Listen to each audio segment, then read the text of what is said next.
Hello, I'm Charlie Brooker and you're watching Weekly Wipe, a show about things that are happening. Things like this. Political harassment crisis. Lib Dems accused of rubbing millions up the wrong way while in office.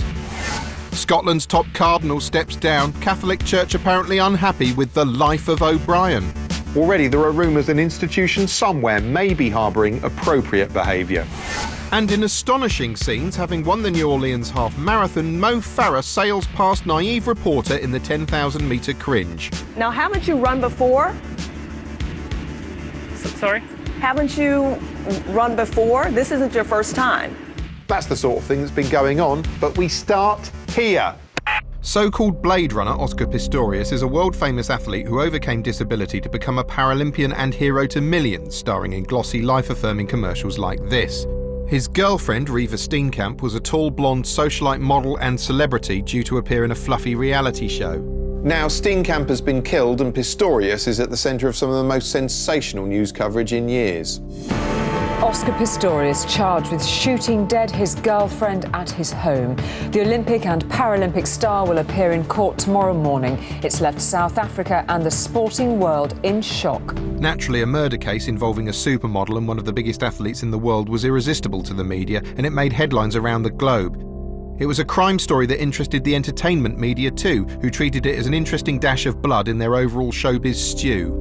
Well, Pistorius hired a high-profile defense team, setting the stage for a real courtroom drama. His bail hearing was postponed until Tuesday. And another case with drama stamped all over it is Kim Kardashian's divorce. As Pistorius' bail hearing began, it was clear the world's reporters could keep a close eye on him throughout, at times likening it to a sporting event. As many eyes were trained on Pistorius in the dock as upon any stadium he's ever performed in. This on a day with as much drama in court as on an Olympic track. Yeah, and more to discuss than any decathlon. This was a bail hearing without the full detail of a trial, but nonetheless the trial had begun in a sense, with all of us in the role of juror. Kelly's Court is back in session. On the docket today, accused murderer and Olympic athlete Oscar Pistorius. We were treated to video game recreations of the crime scene. He ran down the corridor and shot Reva Steenkamp, who was behind a locked toilet door. And lengthy speculation over the conflicting accounts. There are indications, at least, that steroids may have played a part here. He just screams and then fires through the door. It's not plausible. Mainly, though, the news seemed to be there simply to look at the accused and to let us get a good look at him too. A wall of cameras to greet him in courtroom C. The Paralympic athlete still struggling to control his emotions. And interpreting those emotions became a prime focus of the coverage. He certainly seemed tormented at times. His hands crossed, his eyes raw. Tell me, Adam, how far away were you from him in court, and what did you see? I was approximately about 5 to 10 meters, and what I could see was a very somber and upset human being, perhaps realizing that the real gravity of the situation. Most of the time, those emotions were fairly easy to read because he was crying. And the news seemed to find it important to tell us just how much and how often he wept. Oscar Pistorius has, in the last few moments, broken down in tears. At every mention of the word murder, the Olympic and Paralympic Blade Runner Oscar Pistorius sobbed in court today.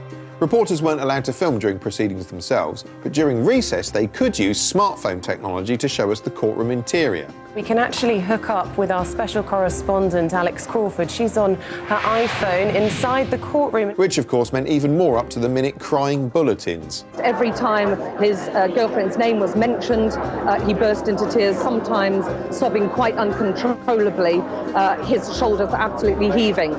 And that wasn't the only way to keep up to date. Well, you can keep up with the latest from the courtroom. Follow our correspondent Andrew Harding on Twitter. Yes, you could find out when Pistorius wept and whether his shoulders shook as he did so in real time thanks to the reporter's informative Twitter accounts. There were also helpful explanatory updates on his family's emotional state. And the group of people that I'm showing you now are the Pistorius family, who are utterly distraught. His sister is sobbing. His father is being comforted by the lady whose back you can see. For his family, at times, the strain seemed unbearable. They held to each other for support. His brother and sister embraced after hearing the claims. his father sat consumed by despair. When the time came for the magistrate's bail verdict, the tweeting stepped up a notch with second-by-second deconstruction of every sniffle and blub on the accused's face. Since they didn't have live pictures, they may as well have augmented their coverage with a constantly updated Twitter feed on one side of the screen and a special emotional interpreter on the other, enacting his weeping live for our entertainment. Before the magistrate gave his verdict, he shared his view on the media circus. It does raise the picture that the accused is some kind of species that the world has never seen before. That bit was edited out of the nightly reports, although to be fair, the magistrate did need editing. He spoke for so long and so flatly, the reporters started retweeting jokes during his summary. Eventually, bail was granted, giving us time for one last crying and shoulders update. As the magistrate began to announce his decision, Oscar Pistorius slumped, sobbing, his shoulders shaking. Then Oscar Pistorius swapped the glare of the courtroom for the glare of the outside world. That over there is Oscar Pistorius driving to freedom. He's just got bail and is driving off down this Pretoria street. And the sightseeing safari of this exotic species continued all the way into the South African countryside. When the news doesn't have many concrete facts, it's content to let us sit and look. And thanks to technology, there are more ways of looking than ever before. The end result, when you look back at the footage, is that it doesn't really feel like news at all, more a strange form of sightseeing and a gathering of emotional souvenirs. There was this online craze thing called the Harlem Shake. It was sort of like something that Alex Zane introduces clips of in 18 months' time, but now and on the internet. You go to YouTube and put in Harlem Shake and you'd see like a big room and it'd have all these people in it. And none of them were doing anything apart from like one person who was sort of dancing a bit. And then the music would go all excited and suddenly everyone was dancing like they were crazy. It was literally that amazing. It's better than Gangnam Style because Gangnam Style looks better, but it's harder to do. Like with Harlem Shake, you don't have to learn anything, you just sort of go like that. It's brilliant. Everyone's really flailing around, which is funny, and they're wearing silly things, which is funny as well. People say Stuart Lee's funny, but he's never done anything as funny as that. And he never will. Once you'd seen one video, right, you had to see another. And the good thing was that everyone was uploading their own versions, right? So you got to see what it looks like when people in different rooms suddenly all dance. It was amazing. You'd see like a big room of people and then they'd all be dancing, which was fun. Or sometimes you'd see people all outside and they'd all be dancing, which was probably more fun. And then you'd see people in an old folks home and they'd all be dancing, which is funny because they're old. And then you'd see another one in an old folks home and you'd be like, okay, I've sort of seen that. Sometimes you'd see like all war men with guns and stuff and you'd hear the music and you'd think, no way they're going to do the mad dance. That'd be mental. But then, right, they do it anyway. They do the Harlem Shake. It shows even men who've been trained to kill and have been handed implements of death by the state still like to let their hair down. They could probably do it as a victory dance, like on the battlefield over the bodies of people they've killed. And the music's quite loud, which would drown out the screaming. And there were loads of people doing it in offices. And at first you're like, okay, yeah, that's really funny, you know? But then after a while, you start thinking, hello, the economy's sinking? How exactly is this supposed to help? It's all well and good waving your arms around with a funny hat on, but at the end of the day, you've got a job to do. We all have. So pull your weight. Stop fucking dancing and get back to work, you selfish Harlem Shake bastards. God, you know what? This whole horse meat scandal has been going on for so long. It feels like it started back in, I don't know, 1948.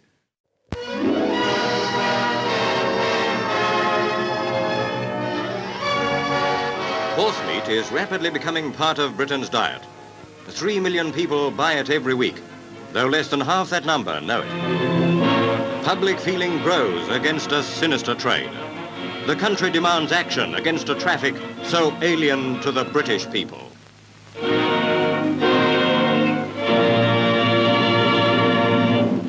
No wonder it feels like we've been watching gruesome images like this for the past 65 years. Anyway, against this backdrop of bad grub, ITV have perhaps unwisely chosen to launch a new show that celebrates good, honest home cooking by filling it with showbiz additives, artificial colourings and upsetting traces of horse shit. Welcome to Food, Glorious Food, a competition to find Britain's most glorious recipe. Real food created by the nation's home cooks. Food, Glorious Food is a talent show for recipes and it's created by Simon Cowell. It's effectively a plateful of Great British Bake Off leftovers hosted by a Carol Vorderman impersonator and flung on screen for you to watch while scoffing a microwaved equine lasagna from your lap. The premise is that eccentrics from across the country are putting their recipes up to be judged by 4 chunks of processed meat, namely face-pulling battle axe hyacinth bouquet, some voice of the beehive woman who's wandered off the Sheila's Wheels ad, dribble some stately home in a blazer Tom Parker bowls, and Scotch VHS tape skeleton and mass-market sauce-trepreneur Lloyd Grossman. It's like being trapped forever in a food-based antiques roadshow or a village fake concentration camp complete with iconic entrance sign. It's just not a very appetising dish. There are bits where the sour-faced one has to eat something gross. Endless references from Amy Winehouse to her bum or her knickers or her nan. That's like my bum on a cold February morning, that. She said bum. Every time I open my knicker drawer, it smells like my nana's house, and that's what I smell. Nice, fresh, clean knickers. She said knickers. She made the effort, like, you know, but I mean, my nana makes the effort when she gets out of bed every morning and puts her tights and knickers on. Doesn't mean she's going to win 20 grand for it, does it? She said nana and knickers, and she's from the north. There's also lots of explicit footage of Lloyd Grossman chewing the cud like a bespectacled tortoise. Which is great news if you find it sexy, like I do. Ooh. It's very good. Sadly, there are traces of horse DNA in Tom Parker bowls. It's perfect. Would you like to go on with me? Trouble is, there's a flaw in the basic premise. On the one hand, Food, Glorious Food purports to celebrate individual cookery made by eccentrics, by which I mean people who mush cabbage with their feet or dress like the shopkeeper from Mr. Ben. But on the other, the ultimate prize is to have your honest homemade food turned into a mass-market ready meal for people to reheat and shovel into their downturned mouths between guttural sobs of despair as they sit at home watching yet another formulaic talent contest like this one, pretending everything's fine and everyone's happy. The whole thing's designed to feel inclusive and chummy in that horribly false big society way, but frankly, it can keep calm and f*** off. Still, it is undeniably interesting watching the judges having to eat odd dishes. Sausages in milk? Yes. You know they say you never see white dog shit anymore? Turns out you do. So I'd like you to try it for the taste rather than the appearance. Right. So I've brought you a little blindfold. Open your mouth. There you go. Oh, it's just like 9.5 weeks, this. Ooh. Now that tastes floury. But she isn't the only fantasy Brit lady to sample unusual flavours. No, our very own Nigella is currently wowing them stateside in another, even more demented foodie talent show. This is a cooking competition unlike any other. The Taste is an astonishing new American food talent contest which is basically The Voice with food. It's all about the taste and nothing but the taste. Why? Because we're tasting the food blind. Britain's favourite finger-licking Curvatron is joined on panel duties by Mr. Tumble, a Playmobil pool boy, and Monica's dad from Friends. The idea is simple. The panel simply have to taste 1 spoonful of each one a chef's wares. 1 spoon. Because they don't have any idea who made it or what's in it, it's an experience almost exactly like buying any meat product in Britain today. If they like what they taste, they can sign the chef responsible up for their team in time for a forthcoming cook-off. I like the sweet, the heat, all of that. I like a little bit of the crunch. Yeah. The scallop was cooked perfectly. So I really see you as somebody I would like to work with and could potentially join Team Malarkey. So. We've got an in right here. Wow. Although some of these chefs, entertainingly enough, turn out to be dicks. I'm gonna come at them full force, and they're not even gonna know what's happening because it's coming from the future through a time portal, smashing them in the face with awesomeness. And there's nothing they can do about it. What he's saying is he's going to put some food on a spoon. And what's on that spoon? Take it away, chef. This is a pineapple, maitake mushroom, ground turkey, sun-dried tomato, mac and cheese stir-fry. You can't necessarily put those flavors together in your head. I can imagine something like it coming out of my head into the toilet. When a chef's spoonful displeases the panel, they send them back to the kitchen like an omelette with a pube on it. It's appalling, and you will not be cooking in my kitchen. Thank you. Then they kill him, cut him up, cook him and eat him. Just kidding. You know, I make food for awesomeness, not just food for tasting good. And that guy was a professional chef. Many of the aspiring cooks are amateurs hoping to break out of more mundane careers, like this guy, who's got a truly shitty job. My name is TJ Tiemann. I'm 37 years old. I work at a wastewater treatment plant, and your crap is my bread and butter. Everybody poos, and everybody's got to eat. I'll tell you what, I'd much rather work in a kitchen, cooking food and dealing with what goes into the body, rather than the end result here, what comes out of the body. You know, I'd have thought if you worked in a sewage plant staring at bubbling human excrement all day long, you'd go out of your way to create a dish that looked absolutely nothing like it. But I'd be wrong. Ooh. Hell yes. On the positive side, this dish does provide plenty of roughage and appears to be going down surprisingly well with the judges. Oh, I think Nigella's just found a bit of sweet corn.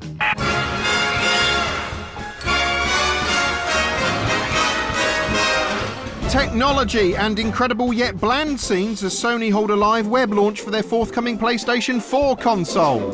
There wasn't much you could tell from the launch because they didn't actually show the machine itself. Instead, a bizarre new Kevin Eldon character showed off the joypad. For the first time, the new controller. And here it is. The DualShock 4 joypad quivers when stimulated, has a strokeable sensitive area on the front and an inviting little button down below that aches to be touched, after which it encourages all your friends to come along and join in the fun, like your mum does.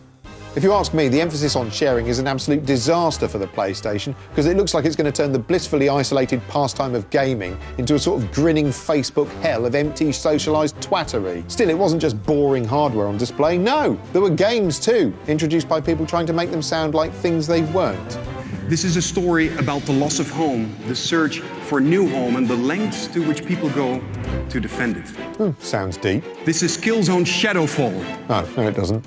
Ingmar Bergman's Killzone Shadowfall is an inspiring meditation on shooting people in the future. As well as a game where you shoot everyone in the future, there was a game where you drive cars really quickly, a game where you fight dragons, a game where you fight goblins, and a startling tech demonstration of the PlayStation 4's uncanny ability to resurrect the disembodied head of Jimmy Savile and leave it floating forever in a kind of abstract antimatter hell. Where you can feel his emotions just looking at his face. Where you can see his soul just looking into his eyes. Not quite Mario, is it? Isn't everyone on the internet horrible? Well, yes, they are. But here's someone who thinks that's just swell. It's US comedian and drunk, Doug Stanhope.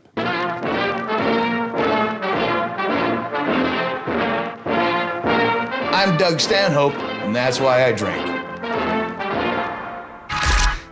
Evidently in the UK, you have some vague, ambiguous laws about mean tweeting. Where you can go to prison for being abusive on the internet. Where in the United States, being rude on the internet, that's the purpose of it. That's why you're on the internet. That's like making porn legal, but it's against the law to jerk off to it. A lot of people are against mean tweeting because it's usually at your expense. You're a big fucking man when you're sitting behind your keyboard, but you'd never say that shit to my face. Of course I wouldn't, because you would hit me. Why would I invoke violence when I can do it happily from the safety of my own home?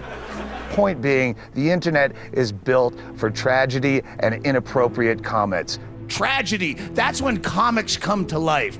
Tragedy happens, comic has to spring into action. You want to be the first on stage or on the laptop to make an inappropriate joke. That's what it's there for. Dead celebrities race to the internet. I can't wait. Whitney Houston, what do you got? And then people go, that's too soon. And you go, no, they just died. It's perfectly timed. The news broke. I had the first joke on the fucking internet. How dare you question my timing? I'm a professional.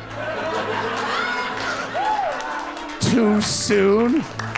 For the first time in a celebrity's ego-driven career, they finally are dead and don't have to give a shit about what you said about them on the internet. How limited is your imagination that not only do you believe in an afterlife, but you still think it has social networking? Where your dead celebrity's down there in line checking her iPhone. Well, I hope I better be trending at least. Well, that comment's a little off color. That's a little salty. Could have saved that till I was cold. It's weird that the church can say, like, you're gonna go to hell if you masturbate. But if I tweet that your father is in hell because he masturbated, do I go to prison for that, or am I covered under some Religious Freedom Act? I don't know. I'm not a barrister. A musical interlude now, and the grassroots celebration of artistic authenticity that is the Brits thrilled viewers nationwide from beginning to end. The coverage kicked off dynamically as Queenio Head Stadium botherers Muse, led by their apparently 2-foot-tall henchman Matt Bellamy, performed their Symphony for Youth Orchestra Kitchen Sink and Bloke Going Wah.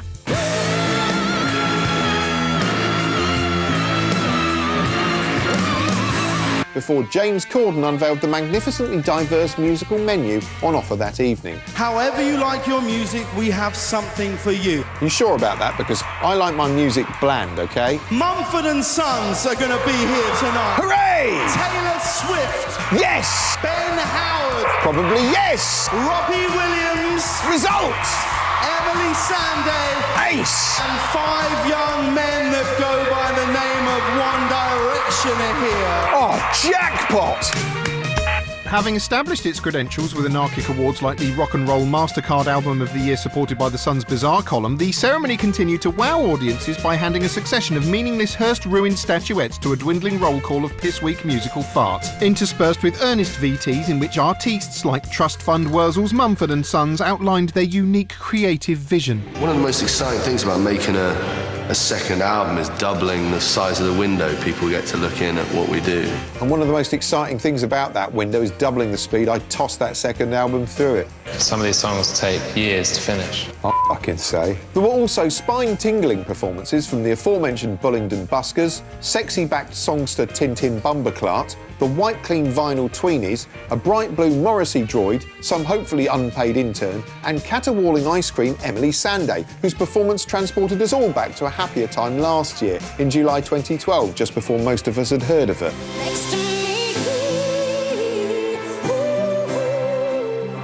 Following another 5 million mentions of Mumford & Sons, the Corporate Import-Export Awards were over for another year. But don't worry, it's not the last you'll have heard of all the acts featured. No, because they'll all be playing unrelentingly in the background of every clothes shop you walk past, every match of the day, goal montage, touchscreen camera commercial and Britain's Got Talent contestant package you clap your hollow, wounded, disappointed eyes on for the next 500 f***ing years.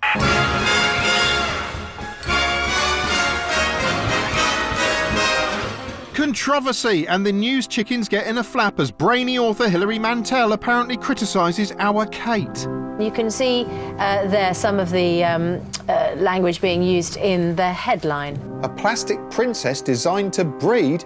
I think I ordered one of those off the internet once. The comments upset some of the biggest anchors in Britain, such as this machine-made frontman with a plastic smile. She's described her as a machine-made princess with a plastic smile.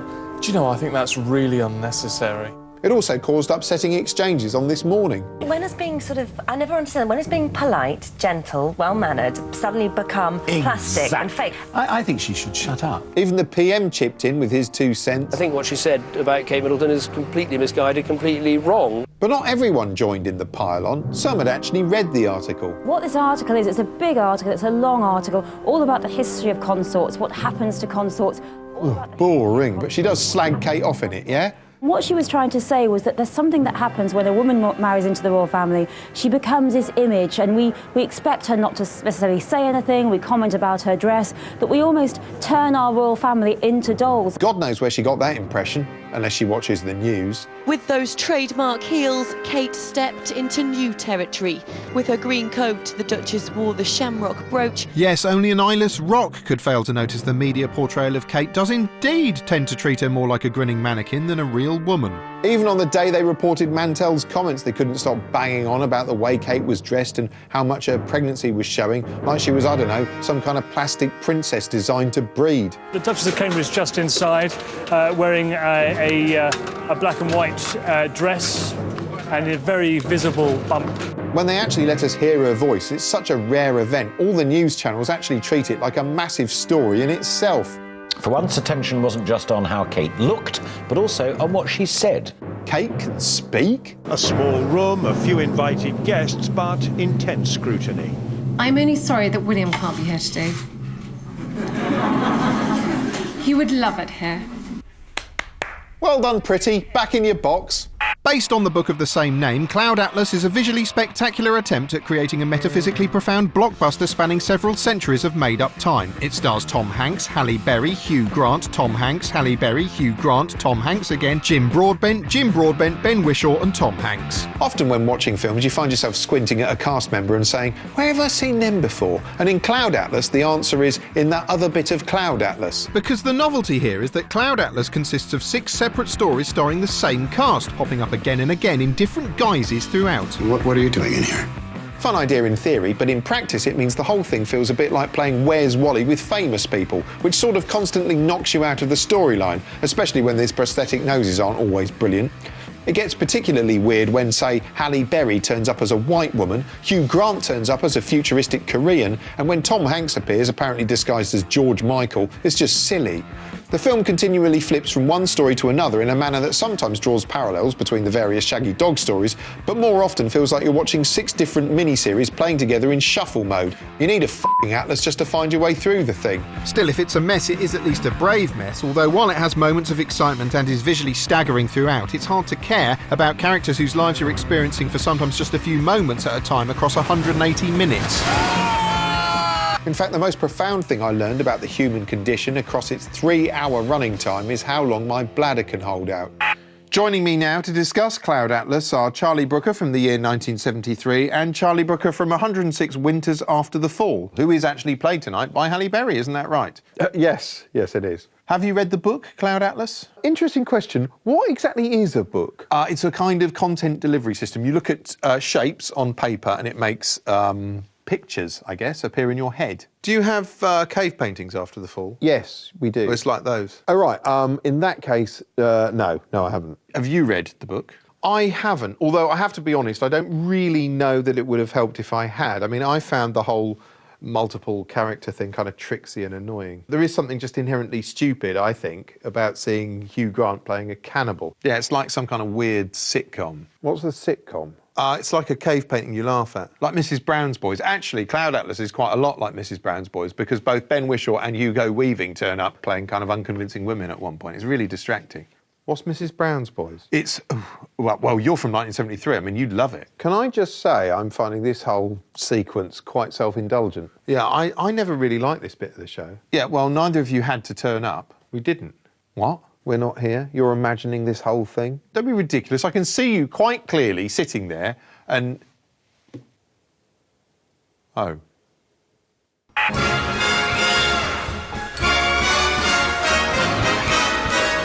Paint! And a heterosexual male dares to subvert everything with an unconventional colour choice. Are you mad? Pink! Pink! Shortly afterwards, the naysayers are trying to hold a party downstairs, but being saddos, it's sadly underpopulated and looks a bit like the before bit in a Harlem Shake video, he said, contemporarily. But wait! Upstairs, Mad Dan's pink bedroom is acted as a sort of instant lady honeypot. Pink! Now he has the pick of all these easily mesmerised girls. In fact, just after closing that door, he painted some pink walls white, but they couldn't show that bit. Yeah, well, that is about all we've got time for. Programme ends. Until next time, go away.